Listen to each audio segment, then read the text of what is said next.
Hi everyone, welcome back to Forward Therapy. My name is Kelly Troutman.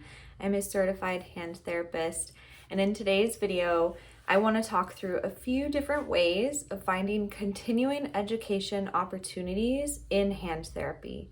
We all need to get continuing education for licensure renewals, for accreditation, and for our certification renewals, and also to become the best possible hand therapist that you can be and provide the best possible care for your patients. So sometimes it can be really tricky to find good opportunities, especially with the pandemic going on, and there's been kind of a lot of changes happening in terms of how to get continuing education, and is it virtual, is it live, etc. So that's what we're going to get into today, and without further ado, let's get into it.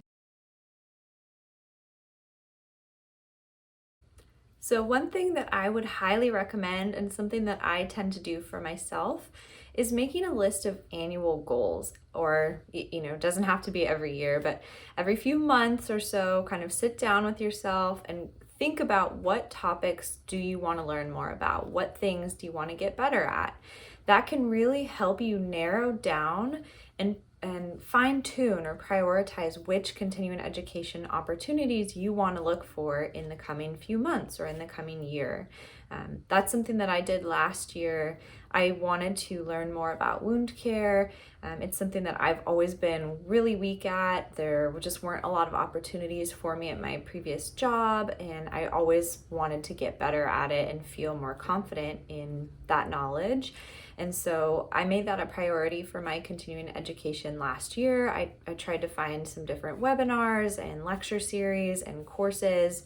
I attended a conference that had a really good wound care lecture, and just trying to find kind of little things here and there, podcasts, etc., so that I can get better at that skill. So it doesn't have to be a written list, although I would highly recommend that because it helps keep you organized. But if you're good at keeping kind of the ideas in your head, that's fine too. But just always have that in the back of your mind. Like, what are your goals? What types of things do you want to learn about? And then you can go from there and find things that are relevant to what you want to learn.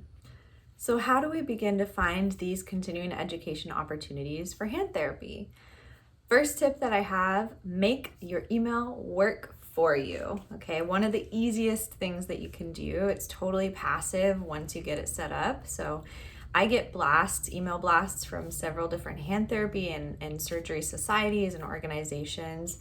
It's totally easy. You just go to the website, you can sign up there, and then they can send you emails weekly, monthly, etc. You can kind of modify your preferences. And if you don't want them, you just delete them or you ignore it. Some of the ones that I've subscribed to are ASHT, the American Society for Hand Therapy, or ASSH, which is the American Society for Surgery of the Hand. So they've had some really good little courses, webinars, lectures, podcasts, etc. Just kind of comes to you, and then you don't have to go looking for things. Tip number 2 is get on that social media, more specifically LinkedIn. That's where I find a lot of opportunities, and I think it's a really great place. It's easy to navigate.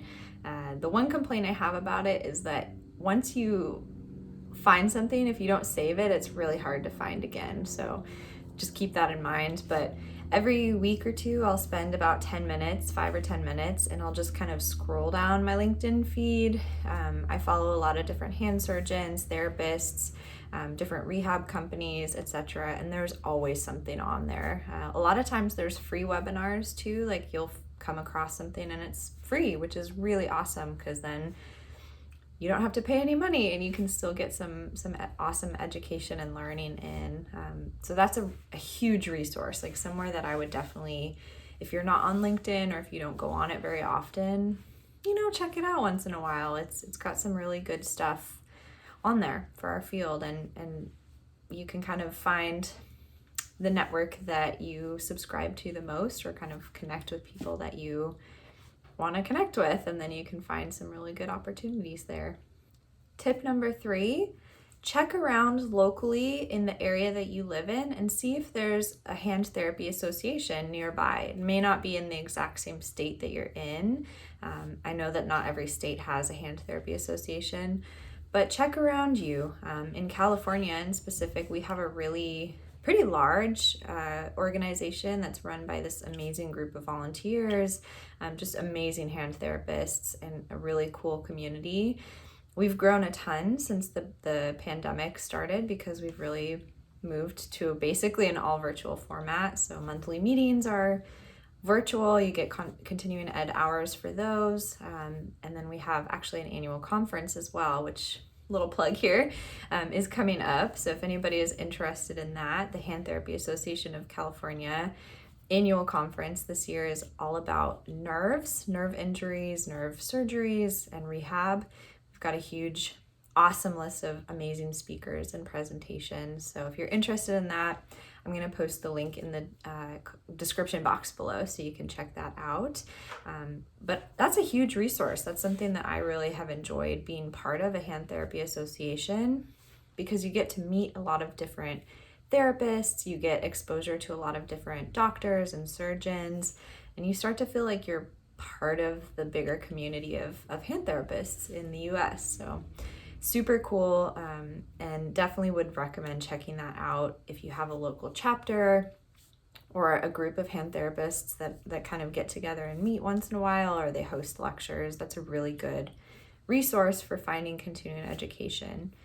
They also may put out blasts, email blasts with different opportunities too. So another easy way to get some of those con ed hours done. And last but not least, tip number 4 is finding subscription services. So there's I'm sure tons out there, ones that I've done previously. I used to do Summit Education for a couple of years. It was actually really fun because I had a really good friend, coworker, that we would sign up for a course somewhere else in the state. Like we went to San Diego once and Santa Barbara.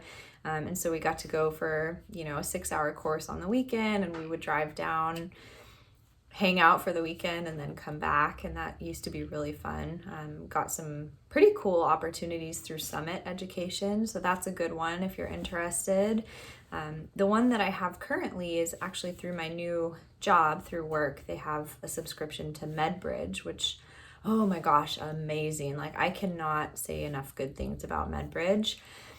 I wish I had this or knew about this source when I was a new grad, because I feel like I'm learning so many things that would have made me so much stronger in my assessment and my treatment, just in my practice in general. And I feel like I will continue to learn from them. There's so many courses, like you could never run out of new information to take.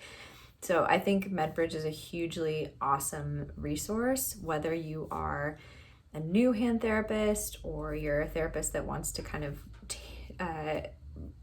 get a taste of the hand therapy world, or even if you've been working in the field for a number of years. I think there's still a lot that we all can be learning all the time, and information, as we know, is always advancing and changing. So it's a really great resource. Amazing instructors, amazing format. All the courses are accessible virtually, so it's really cool.